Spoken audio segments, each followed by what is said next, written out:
Section 21, Letters 101 to 105. Letter the 101st. The Vicomte de Valmont to Azolan, his chasseur. Enclosed in the preceding. Oh, you must be addle-pated indeed to start hence this morning without knowing that Madame de Tourvel was leaving also, or if you knew, not to come and warn me. Oh, of what use is it, pray, that you should spend my money in getting drunk with the valets, that you should pass the time which you ought to employ in my service in making yourself agreeable to the maids, if I am no better informed of what is passing? Oh, this, however, is what comes of your negligence. But I warn you, if a single instance occurs in this matter, it is the last you shall commit in my service. I require you to keep me informed of all that happens with Madame de Tourvel, of her health, if she sleeps, if she is dull or gay, if she often goes abroad, and whom she frequents, if she receives company, and of whom it consists, how she passes her time, if she shows ill humour with her women, particularly with the one she brought here with her, what she does when she is alone, if when she reads uninterruptedly, or often puts her reading aside to dream, and alike when she is writing. Remember also to become the friend of him who carries her letters to the post. Offer often to do this commission for him in his stead, and if he accepts, only dispatch those which seem to you indifferent, and send me the others, above all those, if you come across any, addressed to Madame de Volanges. Make arrangements to be for some time longer the happy lover of your Julie. If she has another, as you believed, make her consent to a participation, and do not plume yourself on any ridiculous delicacy. You will be in the same case with many others who are worth more than you. If, however, your substitute should become too importunate, should you perceive, for instance, that he occupied Julie too much during the day, and that she was less often with her mistress, get rid of him by some means, or seek a quarrel with him. Have no fear of the results. I will support you. Above all, do not quit that house. It is by assiduity that one sees all, and sees clear. If chance even should cause one of the men to be dismissed, present yourself to seek his place, as being no longer attached to me. Say in that case that you left me to seek a quieter and more regular house. Endeavour, in short, to get yourself accepted. I shall none the less keep you in my service during this time. It will be as it was with the Duchesse de... And in the end, Madame de Tourvel will recompense you as well. If you had skill and zeal enough, these instructions ought to suffice. But to make up for both, I send you money. The enclosed note authorises you, as you will see, to receive 25 louis from my man of business, for I have no doubt that you are without a sou. You will employ what is necessary of this sum to induce Julie to establish a correspondence with me. The rest will serve to make the household drunk. Have a care that this takes place as often as possible in the lodge of the porter of the house, so that he may be glad to see you come. but do not forget that it is your services, and not your pleasures, that I wish to pay for. Accustom Julie to observe and report everything, even what might appear to her trivial. It were better that she should write 10 useless sentences than that she should omit one which was of interest. And often what appears indifferent is not so. As it is necessary that I should be informed at once if anything were to happen which should seem to you to deserve attention, immediately on receipt of this letter you will send Philippe on the message horse to establish himself at Note, a village halfway between Paris and the château of Madame de Rosemonde. He will remain there until further orders. It will make a relay in case of need. For the current correspondence the post will suffice. Be careful not to lose this letter. Read it over every day to assure yourself that you have forgotten nothing, as well as to make sure that you still have it. In short, do all that needs to be done when one is honoured with my confidence. You know that if I am satisfied with you, you will be so with me. At the Château de 3rd of October, 17. Letter the 102nd. The Présidente de Tourvel to Madame de Rosemonde. You will be greatly astonished, Madame, to learn that I am leaving you so precipitately. This proceeding will appear to you very extraordinary, but your surprise will be redoubled when you learn my reasons for it. Perhaps you will find that, in confiding them to you, I do not sufficiently respect the tranquillity necessary to your age, that I even infringe the sentiments of veneration which are your due by so many titles. Ah, Madame, forgive me, but my heart is oppressed. It feels a need to pour out its griefs upon the bosom of a friend who is as kind as she is prudent. Whom else, save you, could it choose? Look upon me as your child. Show me the kindness of a mother. I implore it. Perhaps my sentiments towards yourself give me some right to expect it. Where has the time gone when, absorbed entirely in those laudable sentiments, I was ignorant of those which, afflicting my soul with the mortal sorrow I feel, deprive me of the strength to combat them at the same time that they impose upon me the duty? Oh, this fatal visit has been my ruin. What shall I say to you, in fine? I love, yes, I loved distraction. Alas, that word which I write for the first time, that word so often entreated without being ever obtained, I would pay with my life the sweet privilege of letting him who has inspired it hear it but a single time, and yet I must unceasingly withhold it.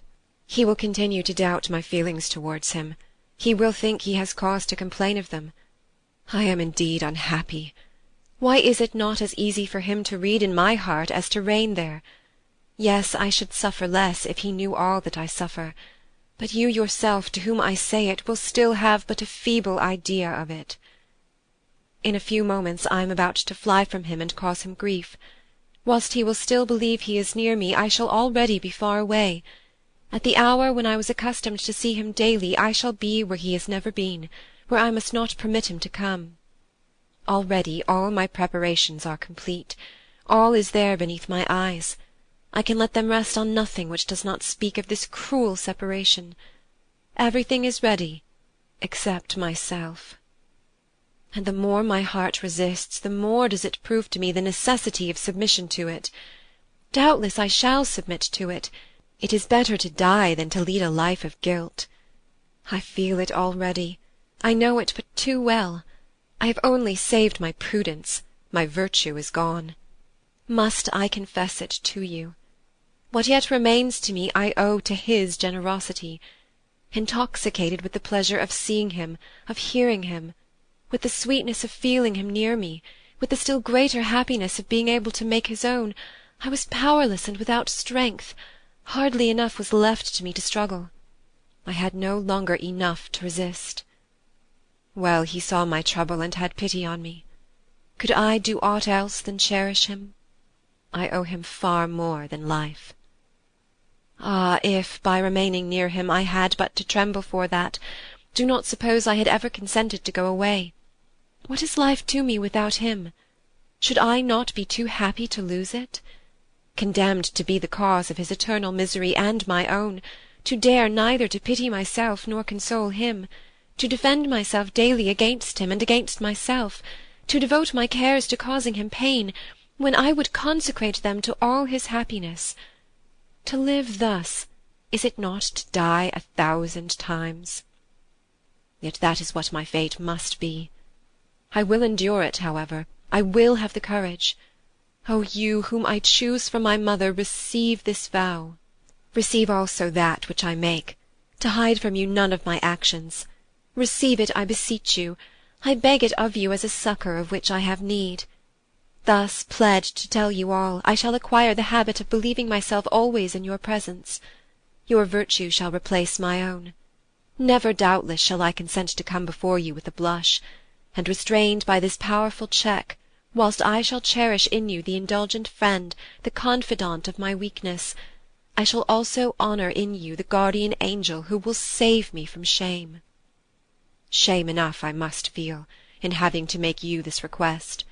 Fatal effect of presumptuous confidence. Why did I not dread sooner this inclination which I felt springing up? Why did I flatter myself that I could master it or overcome it at my will? How insensate! How little I knew what love was! Ah, if I had fought against it with more care, perhaps it would have acquired less dominion. Perhaps then this separation would not have been necessary. Or even, if I had submitted to that sorrowful step, I need not have broken off entirely a relation which it would have been sufficient to render less frequent. But to lose all at one stroke, and for ever! Oh, my friend! But what is this? Even in writing to you, shall I be led away to vent criminal wishes? Ah, away, away! And at least let these involuntary errors be expiated by my sacrifices. Adieu, my venerable friend. Love me as your daughter, adopt me for such, and be sure that, in spite of my weakness, I would rather die than render myself unworthy of your choice. At the Château de 3rd October, 17 , at 1 o'clock in the morning. Letter the 103rd. Madame de Rosemonde to the Présidente de Tourvel. I was more grieved at your departure, my fairest dear, than surprised at its cause. A long experience and the interest which you inspire in me had sufficed to enlighten me as to the state of your heart. And if all must be told, there was nothing, or almost nothing, that your letter taught me. If it had been my only source of information, I should be still in ignorance of whom it was you loved, for in speaking to me of him all the time, you did not even once write his name. I had no need of that. I am well aware who it is, but I remark it because I remind myself that that is ever the style of love. I see that it is still the same as in past times. I had hardly expected ever to be in the case to hark back to memories so far removed from me, and so alien to my age. Since yesterday, nevertheless, I have truly been much occupied with them, through the desire which I felt to find in them something which might be useful to you. But what can I do, except admire and pity you? I praise the wise course you have taken, but it alarms me, because I conclude from it that you judged it necessary, and when one has gone so far it is very difficult to remain always at a distance from him to whom our heart is incessantly attracting us. However, do not lose courage. Nothing should be impossible to your noble soul, and even if you should some day have the misfortune to succumb, which God forbid, believe me, my fairest dear, reserve yourself at least the consolation of having struggled with all your power. And then, what human prudence cannot effect, divine grace will. if it be so pleased. Perhaps you are on the eve of its succour, and your virtue, proved by these grievous struggles, will issue from them purer and more lustrous. Hope that you may receive tomorrow the strength which you lack today. Do not count upon this in order to repose upon it, but to encourage you to use all your own. Whilst leaving to Providence the care of succouring you in a danger against which I can do nothing, I reserve to myself that of sustaining and consoling you, as far as within me lies. I shall not assuage your pains, but I will share them. It is by virtue of this that I will gladly receive your confidences. I feel that your heart must have need of unburdening itself. I open mine to you. Age has not yet so chilled it that it is insensible to friendship. You will always find it ready to receive you. It will be a poor solace to your sorrow, but at least you will not weep alone. And when this unhappy love, obtaining too much power over you, compels you to speak of it, it is better that it should be with me than with him. Here am I talking like you, and I think that between us we shall succeed in avoiding his name. For the rest, we understand one another. I know not whether I am doing right in telling you that he seemed keenly grieved at your departure. It would be wiser perhaps not to speak of it, but I have no love for the prudence which grieves its friends. Yet I am forced to speak about it at no greater length. My weak sight and tremulous hands do not admit of long letters, when I have to write them myself. Adieu, then, my fairest dear. Adieu, my amiable child. Yes, I gladly adopt you for my daughter, and you have indeed all that is needed to make the pride and pleasure of a mother. At the Château de 3rd October, 17. Letter the 104th. The Marquise de Merteuil to Madame de Volanges. In truth, my good and dear friend, I could hardly refrain from a movement of pride when I read your letter. What! You honour me with your entire confidence. You even deign to ask me for my advice. Ah, I am happy indeed if I deserve this favourable opinion on your part, if I do not owe it only to the prepossession of friendship. For the rest, whatever the motive may be, it is none the less precious to my heart, and to have obtained it is only one reason the more in my eyes why I should labour harder to deserve it. I am going then, but without pretending to give you a counsel, to tell you freely my fashion of thinking. I distrust myself because it is different from yours, but when I have exposed my reasons to you, you will judge them, and if you condemn them, I subscribe to your judgment in advance. I shall at least show thus much wisdom that I do not think myself wiser than you. If, however, and in this single instance, my opinion should seem preferable, you must seek for the cause of this in the illusions of maternal love. Since this sentiment is a laudable one, it needs must have a place in you. Indeed, how very recognizable it is in the course which you are tempted to take. It is thus that, if it sometimes happens to you to make a mistake, it never arises except through a choice of virtues. Prudence, it seems to me, is the quality to be preferred when one is disposing of another's fate, and above all where it is a question of fixing it by an indissoluble and sacred bond, such as that of marriage. 'Tis then that a mother, equally wise and tender, ought, as you say so well, to aid her daughter with her experience. Now, I ask you, what is she to do in order to succeed in this, if it be not to distinguish for her between what is pleasant and what is suitable? Would it not, then, be to degrade the maternal authority? Would it not, then, be to degrade the maternal authority, Would it not be to annul it if you were to subordinate it to a frivolous inclination, the illusory power of which is only felt by those who dread it, and disappears as soon as it is despised?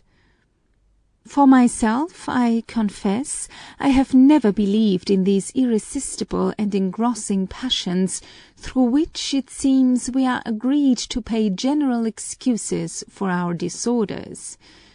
I cannot conceive how a fancy which is born in a moment, and in a moment dies, can have more strength than the unalterable principles of honour, modesty, and virtue, and I can no more understand why a woman who is false to them can be held justified by her pretended passion, than a thief would be by his passion for money, or an assassin by that for revenge.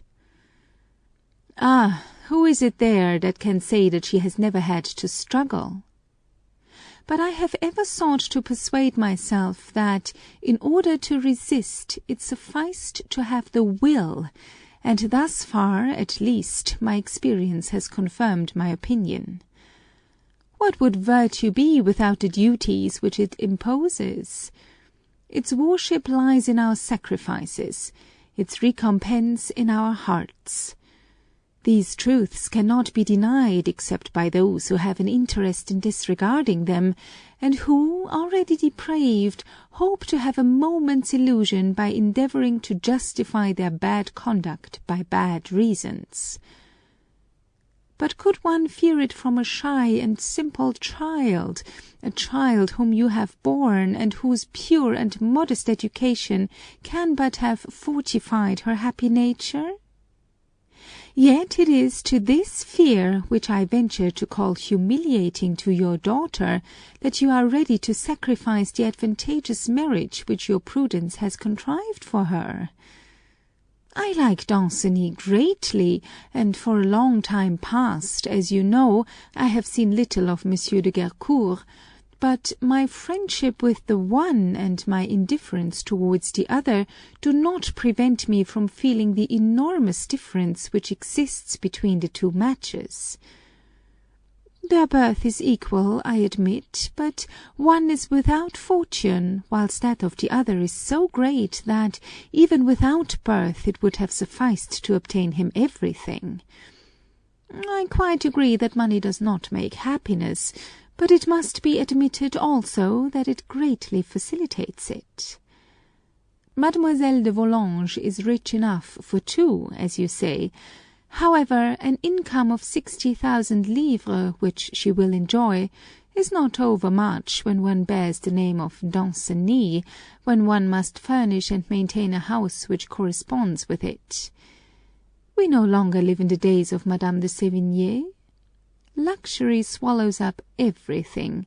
We blame it, but we needs must imitate it, and in the end the superfluous stints us of the necessary.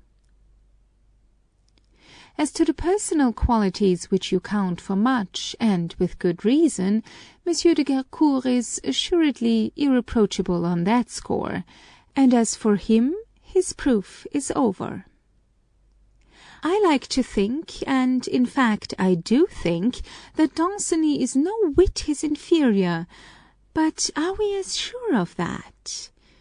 It is true that thus far he has seemed exempt from the faults of his age, and that, in spite of the tone of the day, he shows a taste for good company which makes one augur favourably for him. But who knows whether this apparent virtue be not due to the mediocrity of his fortune? Putting aside the fear of being a cheat or a drunkard, one needs money to be a gambler or a libertine, and one may yet love the faults, the excesses of which one dreads. In short, he would not be the first in 1,000 to frequent good company solely because he lacked the means of doing otherwise. I do not say, God forbid, that I believe all this of him, but it would be always a risk to run, and what reproaches would you not have to make yourself if the event were not happy? How would you answer your daughter if she were to say to you, "Mother, I was young and without experience. I was seduced even by an error pardonable at my age. But Heaven, which had foreseen my weakness, had granted me a wise mother to remedy it and protect me from it. Why, then, forgetful of your prudence, did you consent to my unhappiness? Was it for me to choose a husband when I knew nothing of the marriage state? If I had wished to do so, was it not your duty to oppose me? But I never had this mad desire. Determined to obey you, I awaited your choice with respectful resignation. I never failed in the submission which I owed to you, and yet I bear to-day the penalty which is only the rebellious children's due. Ah, your weakness has been my ruin." Perhaps her respect would stifle these complaints, but maternal love would divine them, and the tears of your daughter, though hidden, would none the less strip upon your heart. Where then will you look for consolation? Will it be to that mad love against which you should have armed her, and by which, on the contrary, you would have yourself to be seduced? I know not, my dear friend, whether I have too strong a prejudice against this passion, but I deem it redoubtable even in marriage. It is not that I disapprove of the growth of a soft and virtuous sentiment to embellish the marriage bond, and to sweeten, in some sort, the duties which it imposes, but it is not to that passion that it belongs to form it. It is not for the illusion of a moment to settle the choice of your life. In fact, in order to choose, one must compare. And how can that be done when one is occupied by a single object, when even that object one cannot know, plunged as one is in intoxication and blindness? I have, as you may well believe, come across many women afflicted with this dangerous ill. Of some of them I have received the confidences. To hear them, there is not one of them whose lover is not a perfect being, but these chimerical perfections exist only in their imaginations. Their feverish heads dream only of virtues and accomplishments. They adorn with them, at their pleasure, the object whom they prefer. It is the drapery of a god, often worn by an abject model.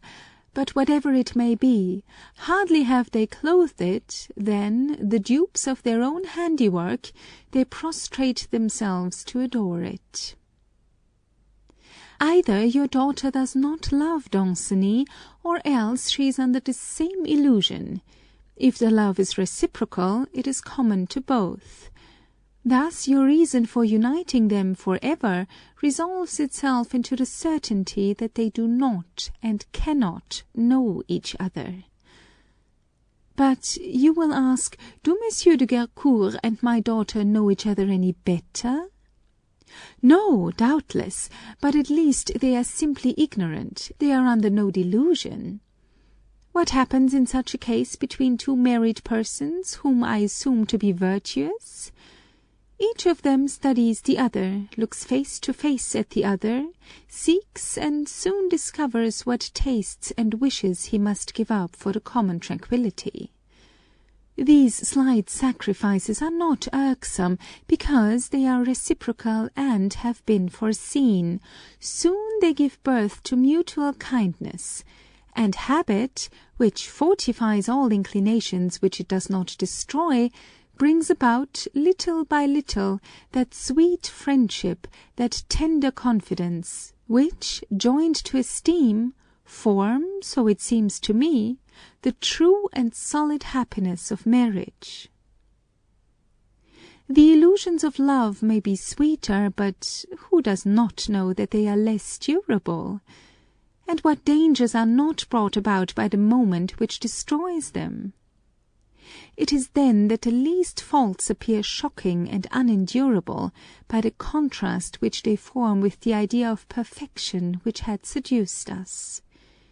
Each one of the couple believes, however, that only the other has changed, and that he has always the same value as that which, in a mistaken moment, had been attributed to him.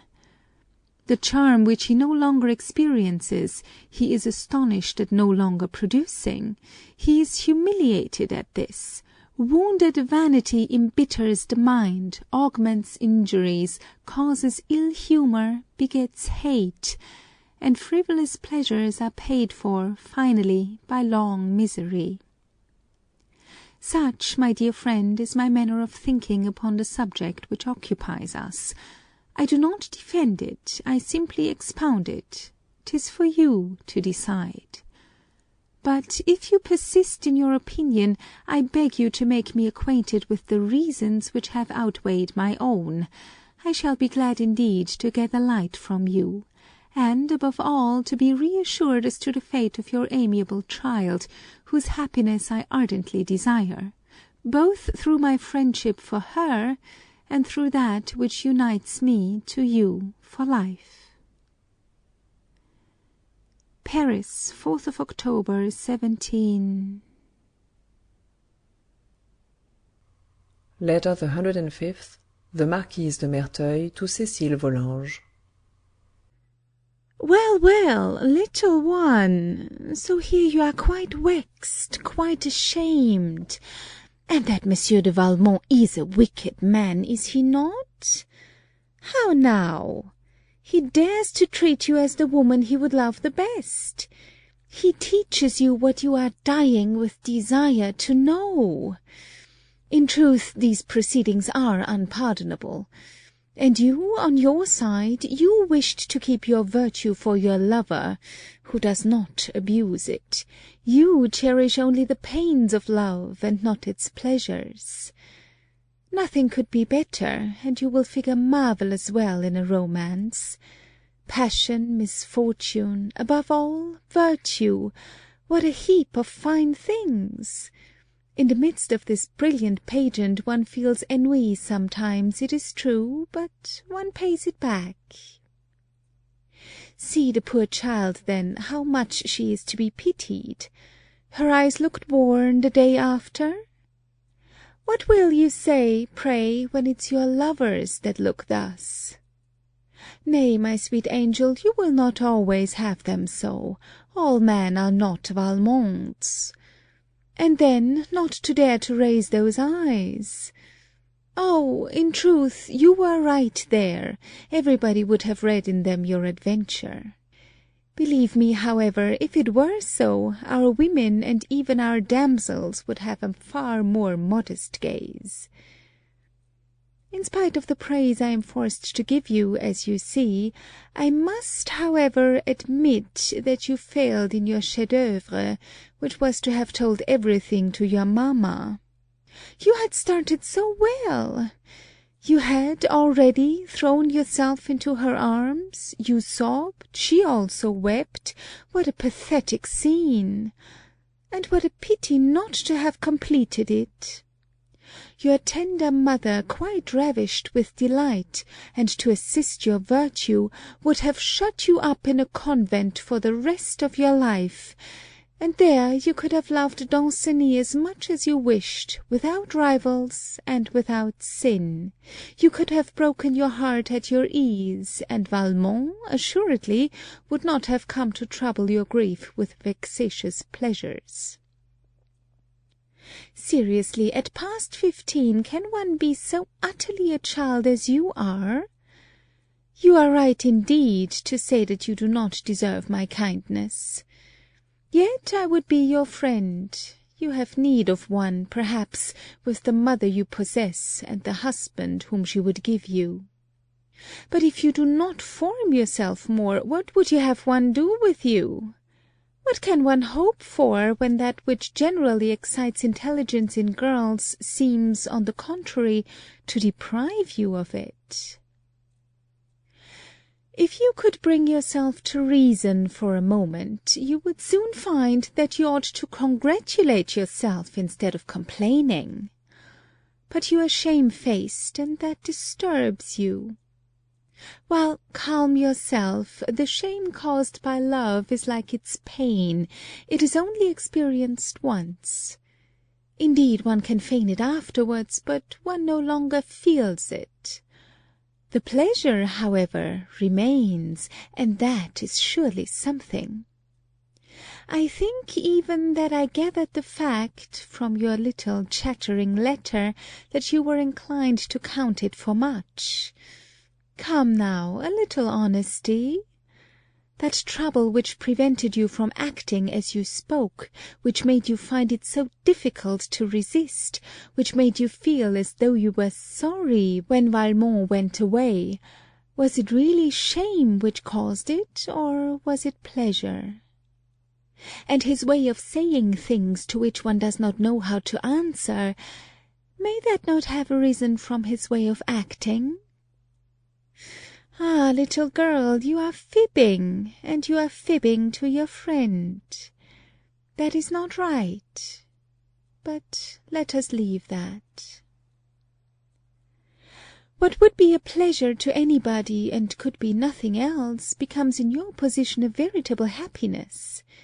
In fact, placed as you are between a mother whose love is necessary to you, and a lover by whom you desire to be loved always, do you not see that the only means of obtaining these opposite ends is to occupy yourself with a third party?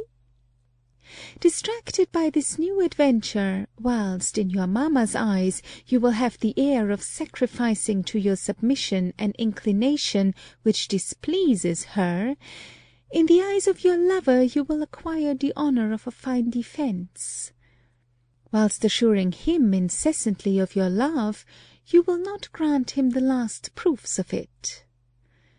Such refusals, so little painful to you in the case in which you will be, he will not fail to attribute to your virtue.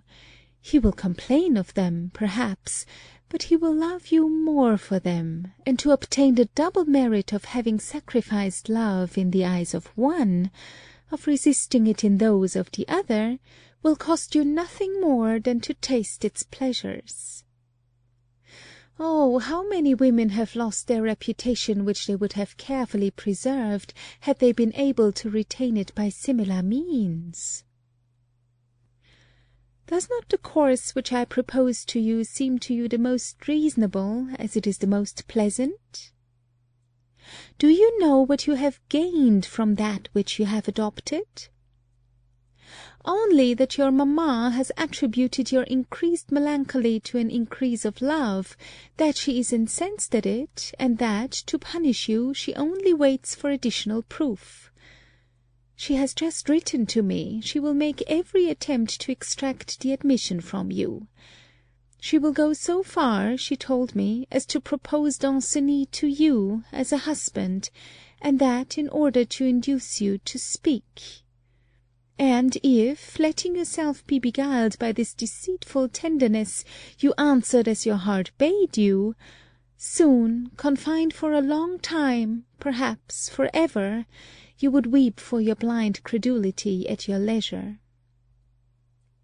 This ruse which she wishes to employ against you, you must combat with another. Begin then, by seeming less melancholy, to lead her to believe that you think less of Danceny. She will allow herself to be the more easily persuaded in that this is the ordinary effect of absence, and she will be the better disposed to you for it, since she will find it an opportunity for applauding her own prudence which suggested this means to her. But if, some doubt still remaining, she were, nevertheless, to persist in proving you, and were to speak to you of marriage, fall back, as a well-bred daughter, upon perfect submission. As a matter of fact, what do you risk? As far as husbands are concerned, one is worth no more than another, and the most uncompromising is always less troublesome than a mother. Once more satisfied with you, your mother will at last marry you, and then, less hampered in your movements, you will be able, at your choice, to quit Valmont and take Danceny, or even to keep them both. For, mark this, your Danceny is charming, but he is one of those men whom one has when one wills, and as long as one wills. One can be at one's ease then with him. It is not the same with Valmont. It is difficult to keep him, and dangerous to leave him. One must employ with him much tact, or, if one has not that, much docility. On the other hand, if you could succeed in attaching him to you as a friend, what a piece of fortune that would be!